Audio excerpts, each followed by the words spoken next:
다윗의 힘은 하나님께 있었다. 30장.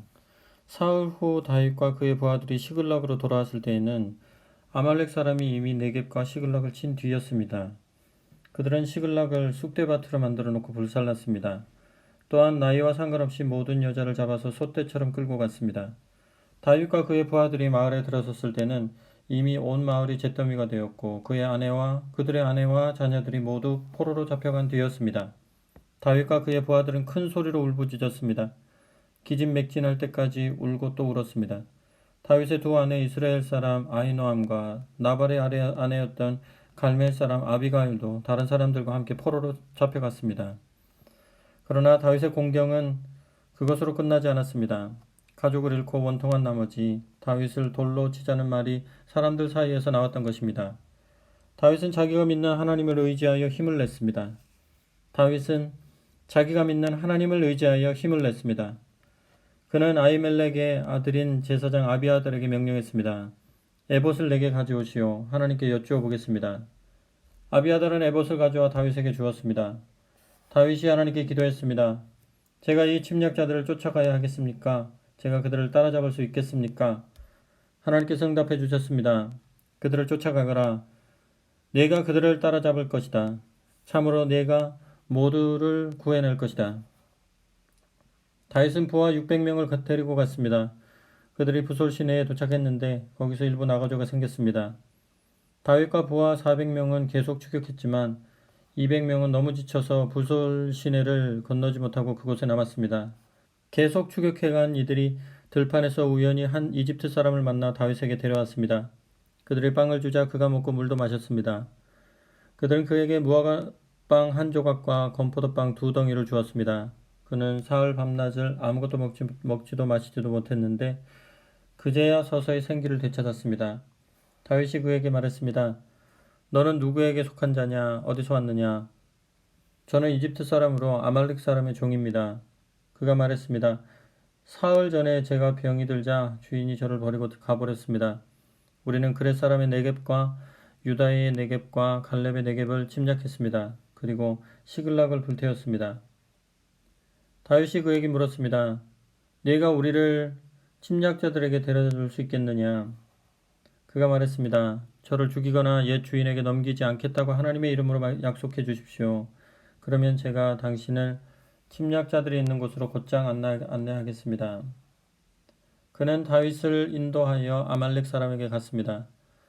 그들은 사방에 흩어져서 먹고 마시며 블레셋과 유다에서 약탈한 온갖 전리품을 즐기고 있었습니다. 다윗이 그들을 덮쳐 동트기 전부터 그 이튿날 저녁까지 싸우니 그들 가운데 낙타를 타고 도주한 젊은 사람 400명을 빼고는 아무도 살아남지 못했습니다. 다윗은 아말렉 사람에게 빼앗겼던 모든 것을 되찾았고 두 아내도 구해냈습니다. 젊은 사람이나 늙은 사람, 아들과 딸, 약탈품을 통틀어 잃어버린 것이 하나도 없었습니다. 다윗은 모두 다 되찾았습니다. 그가 양떼와 소떼를 앞세우고 진군하자 모두가 다윗의 전리품이다 하고 소리쳤습니다. 얼마 후 다윗은 너무 지쳐 자기를 따르지 못하고 낙오했던 200명이 있는 부솔 시내에 이르렀습니다. 그들이 나와서 다윗과 그의 무리를 환영했고 다윗은 그들 가까이 다가가 성공이다 하고 외쳤습니다. 그런데 다윗과 함께 출전했던 사람들 가운데 비열한 무리가 다윗을 제지하고 나섰습니다. 저들은 구출작전에 기여한 게 없으니 우리가 되찾은 전리품을 나눌 수 없어. 아내와 자녀들을 데려가는 것으로 끝이요. 처자식이나 데려가게 하시오. 그러자 다윗이 그 언쟁을 중지시키면서 말했습니다. 형제 여러분, 가족끼리 이러는 법은 없습니다.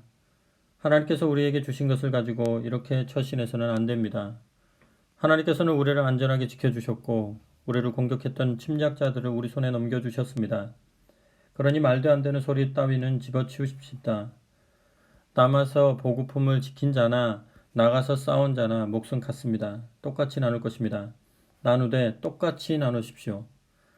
그날 이후로 다윗은 그것을 이스라엘의 규정으로 삼았고 오늘까지 그대로 지켜지고 있습니다. 시글락에 돌아온 다윗은 전리품의 일부를 이웃인 유다 장로들에게 보내면서 이런 전갈도 함께 보냈습니다. 하나님의 원수들에게서 빼앗은 전리품 중 일부를 선물로 보냅니다. 그는 그것을 베델, 라못, 네겝, 얏딜, 아로엘, 심못, 에스드모아, 라갈, 여라무엘 사람의 성읍들과 겐 사람의 성읍들과 호르마, 보라산, 아닥, 헤브론 등지의 장로들에게 보냈고 부하들과 함께 드나들던 다른 많은 지역에도 보냈습니다. 사울과 요나단이 전사하다. 31장. 블레셋 사람이 이스라엘과 전쟁을 벌였습니다. 이스라엘 사람들이 전면 후퇴하다가 길보아 산에서 부상을 입고 여기저기 쓰러졌습니다. 블레셋 사람은 사울과 그의 아들들을 추격하여 요나단과 그의 형제 아비나답과 말기수아를 죽였습니다. 사울 주변에서 싸움이 맹렬했습니다. 활 쏘는 자들이 바짝 달라붙어 그에게 중상을 입혔습니다. 사울은 자신의 무기를 드는 자에게 말했습니다. 내 칼을 뽑아서 나를 죽여라. 저 이교도들이 와서 나를 죽이며 조롱하지 못하게 하여라. 그러나 사울의 무기를 드는 자는 몹시 두려운 나머지 찌르려고 하지 않았습니다. 그러자 사울은 직접 칼을 뽑아 그 위로 엎어졌습니다.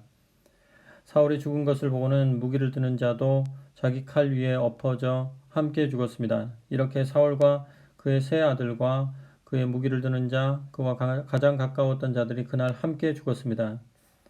맞은편 골짜기와 요단강 건너편에 있던 이스라엘 사람은 아군이 후퇴하는 것과 사울과 그의 아들들이 죽은 것을 보고 성읍들을 떠나 필사적으로 도망쳤습니다. 블레셋 사람이 들어와 그곳들을 차지했습니다. 이튿날 블레셋 사람이 죽은 자들을 약탈하러 왔다가 길보아 산에 쓰러져 있는 사울과 그의 세 아들의 시신을 보았습니다. 그들은 사울의 머리를 베고 갑옷을 벗겼습니다. 그리고 우상들의 산당을 포함한 온 블레셋 땅에 그 기쁜 소식을 전했습니다. 그들은 사울의 갑옷을 아스타롯 산당에 전시하고 그의 죽음은 벳산 성벽에 못 박았습니다. 야베스 길레아 사람들은 블레셋 사람이 사울에게 한 일을 전해 들었습니다. 용사들이 바로 나서서 밤새도록 달려 벳산 성벽에서 사울과 그의 세 아들의 죽음을 거두고 야베스로 가져와 화장했습니다. 그리고 야베스의 에셀나무 아래 그 뼈를 묻고 7일 동안 금식하며 애도했습니다.